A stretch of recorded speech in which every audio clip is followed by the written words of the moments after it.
after you've soldered your project completely and you've soldered all the wires together, once it's soldered and I've checked it, you're ready to flatten it slightly so I can run it through the rolling mill. What we're going to use is a metal hammer. We're going to set it on the anvil like this so that half of it's on the anvil and we're holding on to the other half. And then we're going to tap down lightly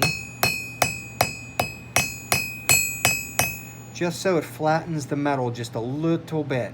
We don't want to flatten it too much.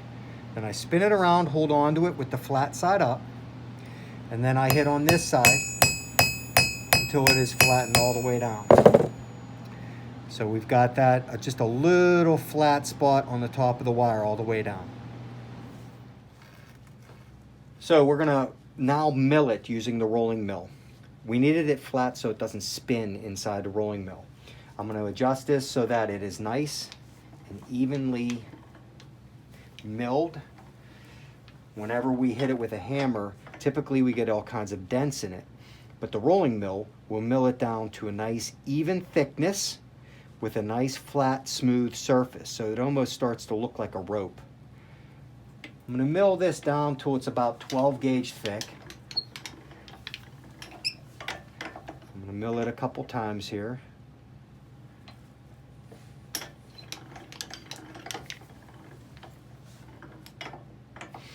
All right, once it's milled to about that thickness, that should be good for a comfortable ring.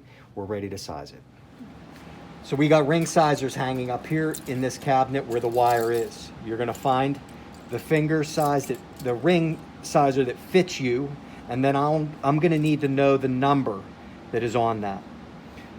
So if it's a half size, you gotta make sure that you let me know. So whatever size your finger is, using these as a sizer, there are a couple up here. You're gonna let me know that, and then we're gonna use this sheet over here to size it. Now this one here is about 12 gauge thick, so I have to use this for 12 gauge ring blanks. If it was 14 gauge thick, I would use the 14 gauge. There'll be different sizes based on the thickness of the ring.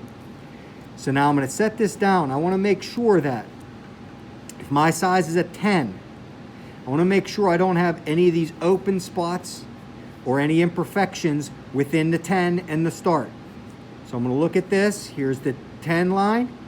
I'm going to make a mark here at the 10. Then I'm going to come up here and make a mark at the start.